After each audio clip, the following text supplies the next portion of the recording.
오늘 말씀은 은혜를 기억하며 승리하라라는 제목으로 사무엘 하 22장 32절부터 46절까지 말씀 보도록 하겠습니다. 한 절씩 읽겠는데요. 제가 먼저 읽겠습니다. 여호와 외에 누가 하나님이며 우리 하나님 외에 누가 반석이냐. 하나님은 나의 견고한 요새시며 나를 안전한 곳으로 인도하시며 나의 발로 암사슴 발 같게 하시며 나를 나의 높은 곳에 세우시며 내 손을 가르쳐 싸우게 내 팔이 노화를 당기도다. 주께서 또 주의 구원의 방패를 내게 주시며 주의 온유함이 나를 크게 하셨나이다. 내 걸음을 넓게 하셨고 내 발이 미끄러지지 아니하게 하리.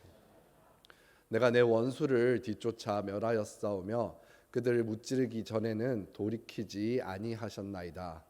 내가 그들을 찔러 전멸시켰더니 그들이 내 발 아래에 엎드려지고 못하였나이다.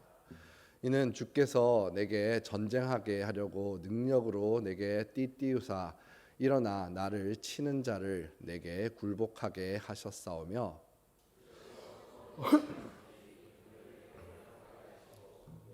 나를 미워하는 자를 끊어버리게 하셨습니다. 그들이 도움을 구해도 구원할 자가 없었고 여호와께 부르짖어도 대답하지 아니하셨나이다. 티끌같이 부스러뜨리고 거리에 진흙같이 밟아 헤쳤나이다. 주께서 또 나를 내 백성의 다툼에서 건지시고 나를 보전하사 모든 민족의 으뜸으로 삼으셨으니 내가 알지 못하는 백성이 나를 섬기리이다. 그들이 내 소문을 귀로 듣고 곧 내게 순복하리이다. 함께 읽겠습니다. 이방들이 쇠약하여 그들의 견고한 곳에서 떨며 나오리이다. 아멘.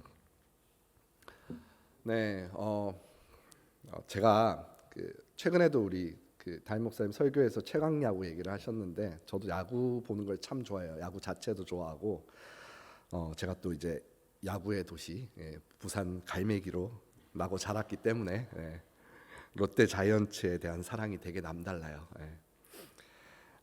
야구 이야기를 하려고 하는 건 아니고요. 한 야구 선수의 이야기를 하려고 합니다.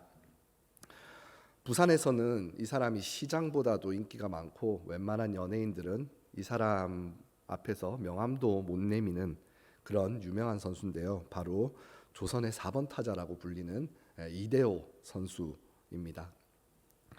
부산 사람들에게는 이 선수가 야구를 정말로 레전드급으로 잘해서 롯데를 대표하는 선수이기에 사랑하는 것도 있지만 진정한 팬, 이 이대호 선수를 정말로 사랑하는 찐 팬이라고 하는 사람들은 그 선수의 불우한 어린 시절과 자라온 성장 과정을 알고 있기 때문에 더 그를 응원을 하는 것이 아닌가 합니다.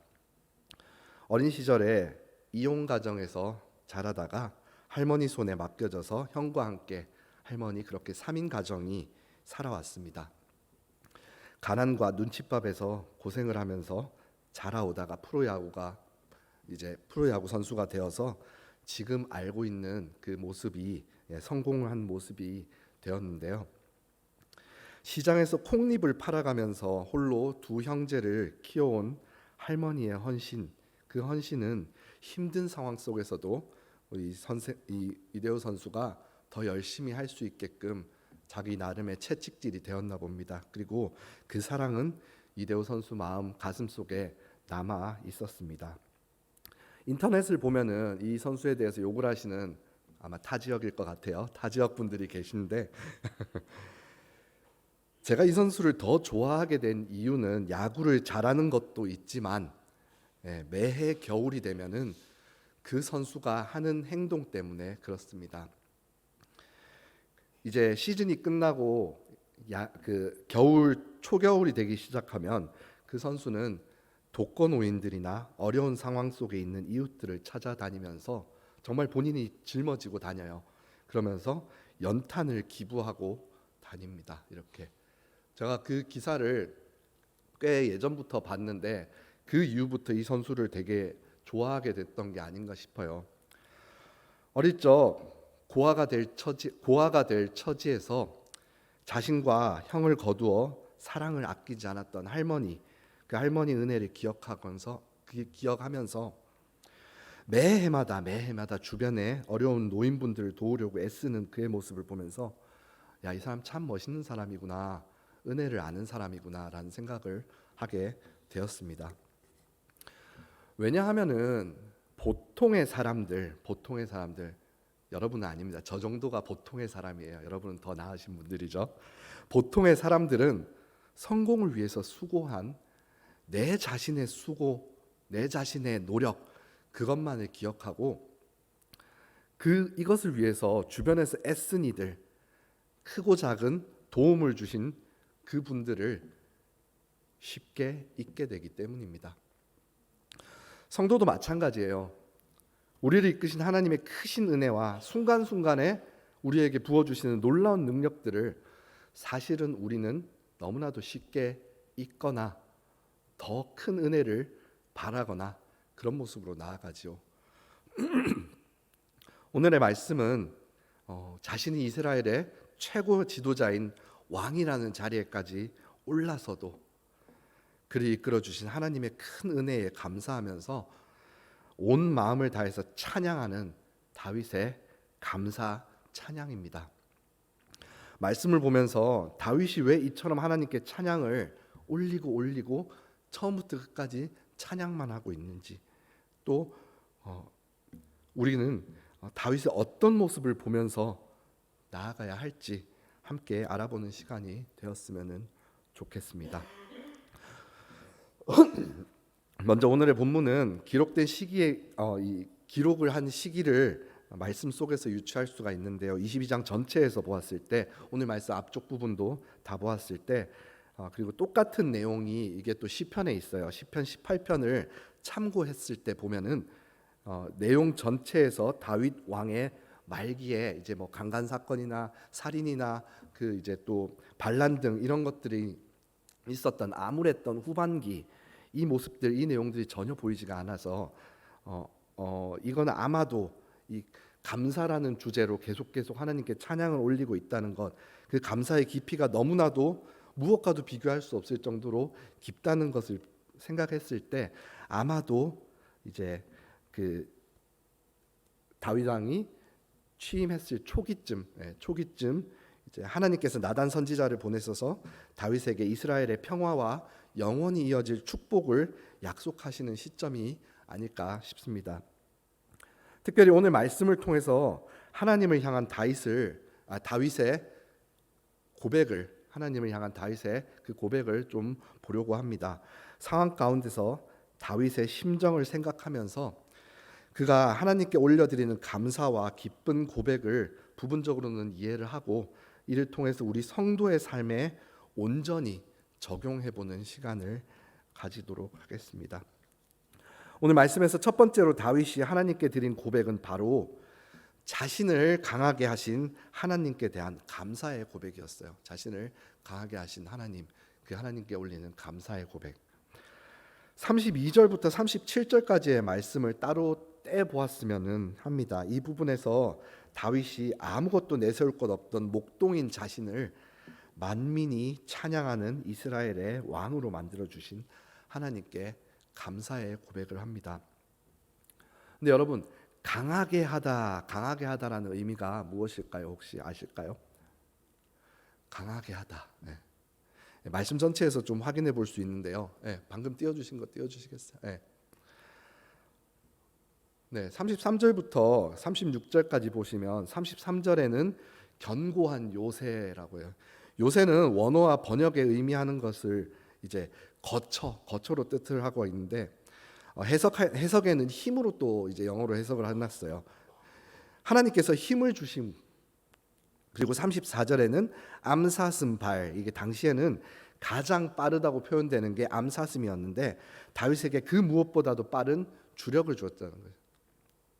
또한 35절에는 다윗의 활이 나무로 된 것이 아닌 구리 합금인 노수로 된 활을 당겼다 말할 정도로 그 근력이 뛰어났다는 거죠. 36절에는 그에게 방패를 주시면서 이 구절과 같은 내용의 시편 18편 이제 35절에는 방패로 막다가 넘어져도 설령 넘어져다 하더라도 그를 지탱해 줄 오른손을 또 주신다고 말합니다. 다윗은 이새의 막내 아들로 태어나서 양을 치는 일만 하다가 하나님께서 주신 이 모든 것으로 인해서 골리앗을 이기고 사울을 피해 목숨을 구하며 전쟁들을 승리하여 지금과 같은 이스라엘을 다스리는 최고의 지도자 왕이 되었습니다. 강하게 하다라는 것은 사실 대상에게 능력을 부여하는 거였어요. 즉 하나님께서 그에게는 넘치도록 많은 능력을 주셨다는 거예요.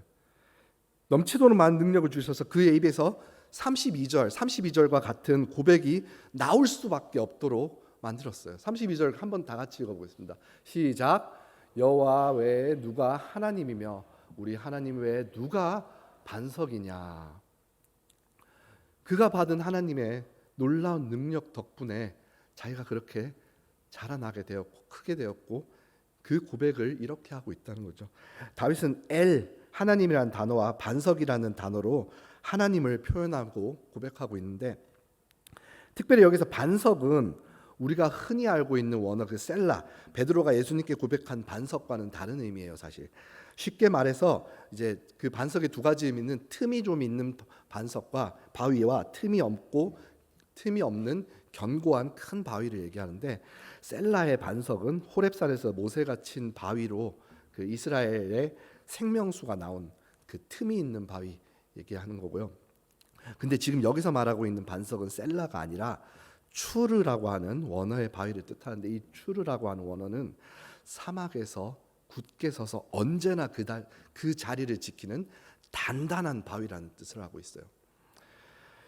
그렇게 다윗이 지금 찬양하는 하나님 엘 절대적이신 분 이분은 추르 언제나 견고하고 불변하시는 분이라는 뜻을 얘기하고 있어요. 그래서 32절부터 36절까지의 다윗의 고백은 자신이 이렇게 강해지는 시간 동안에 절대적인 그 힘을 가지신 하나님께서 언제서는 나의 뒤에서 항상 그 자리에 계셨고 이 모든 것이 하나님의 도우심이 항상 자신과 함께 했기 때문에 자신이 지금과 같은 이스라엘의 리더로 성장할 수 있었다는 감사의 고백을 지금 하나님께 올리고 있는 거예요. 제가 개인적으로는 다른 사람들보다 좀 다윗을 덜 좋아하는 것 같아요. 전 이상하게 다윗이 그렇게 썩 좋지는 않더라고요. 그런데 제가 오늘 말씀 보면서 조금 마음이 그래도 좀 한 5에서 6%는 더 준 것 같아요. 그가 이 같은 감사의 찬양을 드리는 상황이 어려운 상황이 아니었고 이스라엘 모두를 가진 상황에서 모든 걸 잊어버릴 수도 있는 상황에서 자기가 하나님 아래 제일 높은 사람이잖아요. 그 상황에서 현재 얻은 능력도 아니 이전부터 받아왔던 그것들을 정말 긴 이 말씀 한 편을 할 정도로 하나님께 감사의 고백을 드린다는 점에서 제가 그 5, 6%를 더 준 것 같아요. 정말로. 우리의 삶을 한 번만 기억해 보시면 좋을 것 같아요. 우리는 얼마나 많은 것을 받았습니까? 그런데 그 받은 것을 얼마나 많이 혹은 자주 기억하고 계신가요? 어쩌면 더 많은 것을 요구하거나 원하거나 바라고 있지는 않나요? 특히나 내가 아무런 문제 없이 잘 살고 있을 때 그 받은 모든 것에 대해서 언제나 나를 위해 든든히 반석처럼 뒤를 지켜주고 계신 그 하나님께 감사의 고백을 하고 계신가요? 저도 못해요. 아쉽지만 너무 금방 받은 것에 대해서 그것을 잊어버리는 우리가 아닐까요? 우리의 고백이 정말로 다윗과는 다를 것 없는 그런 멋진 고백이었으면 좋겠습니다. 내 삶의 최고의 순간에도 언제나 나와 함께 하신 반석 같으신 그 하나님을 먼저 앞세우고 그 하나님께 영광 돌리며 감사의 고백을 하는 그런 우리로 나아갔으면 좋겠습니다. 우리 삶 속에 모두가 그런 모습으로 나아가시기를 소원합니다. 오늘 말씀 가운데 다윗의 두 번째 고백은 바로 환난 중에 승리를 주신 하나님에 대한 찬양의 고백입니다. 나이가 있으신 어르신분들도 계시지만 대부분이 우리가 전쟁에 대해서 뭘 얼마나 공감할 수 있을까요? 겪어보지 않았으니까요. 그러나 다윗에게 전쟁은 언제나 죽음의 위기에 헤쳐나가는 고난의 연속이었습니다. 그리고 성경을 통해서 알 수 있듯이 그의 인생은 전쟁이 끊임없이 계속되었음을 보게 돼요.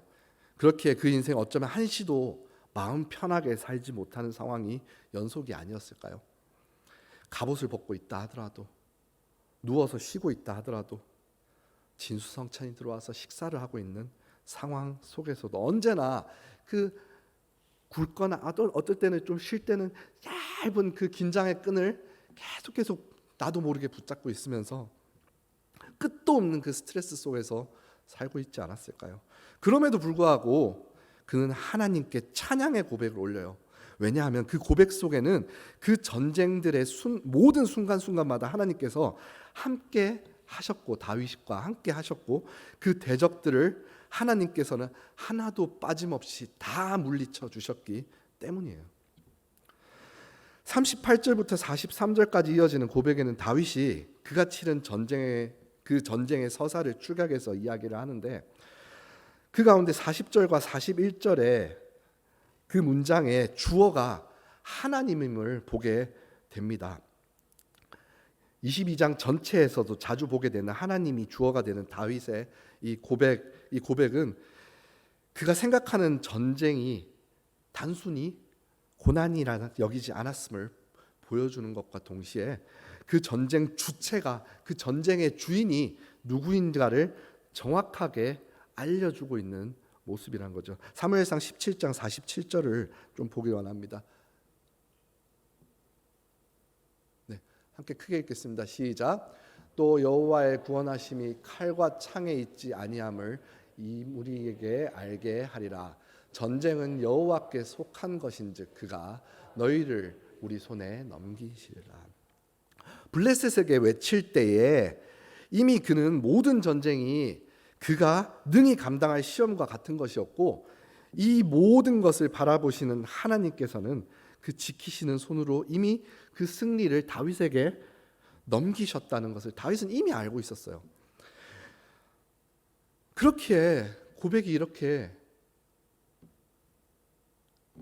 가슴속 깊은 곳에서 나오는 것이 아닐까 싶습니다.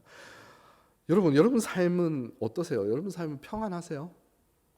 만약에 내 삶을 볼 때에 다른 사람의 삶과는 다르게, 다른 사람의 그 사는 모습과는 다르게 나만 왜 이렇게 힘든 것 같지? 뭔가 왜 이렇게 내 인생만 좀 피곤한 것 같지?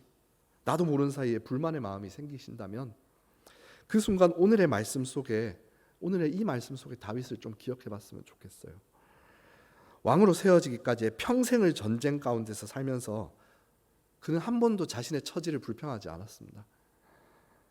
되려 그가 받은 어려움에 대해서 극복하고 이겨냄으로 승리의 영광을 하나님께서 주셨어요. 하나님께 승리의 영광을 받았다는 거죠. 우리도 우리 삶의 힘든 상황 속에서 소갈이하는 일들 가운데서, 그런 상황 가운데서 온전히 그 모든 것을 하나님 손 안에 있음을, 하나님 안에 있음을 기억했으면 좋겠습니다.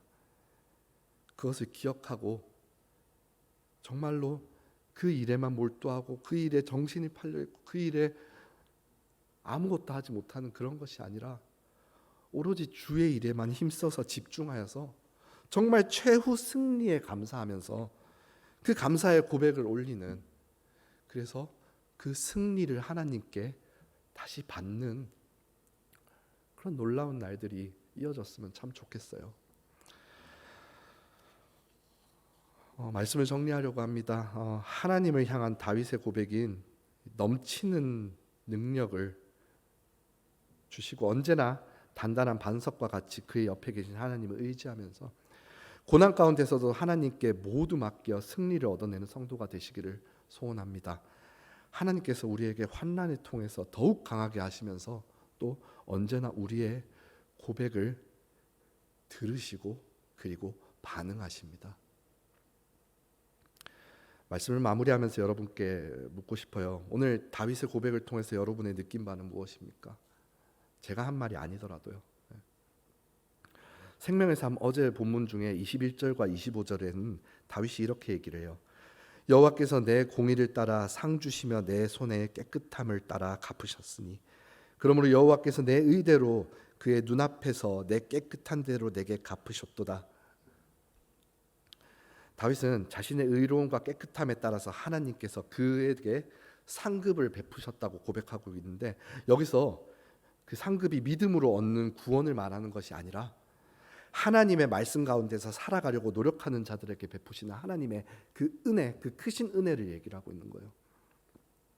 그러니 그리스도를 통해서 구원을 얻은 성도의 삶 가운데 그 안에서도 마찬가지로 하나님의 은혜로 온전한 삶을 살길 바란다면은 내가 긍휼한 상황에 처하거나 넘치는 기쁨에 있다 하더라도 언제나 반석이신 하나님께 의지하고 모든 능력 주신 나의 삶 가운데 내가 가진 모든 것을 주신 하나님을, 그 하나님을 기억하면서 주께 속한 전쟁의 승리를 함께 누리는 주님의 성도들이 되시기를 소원합니다.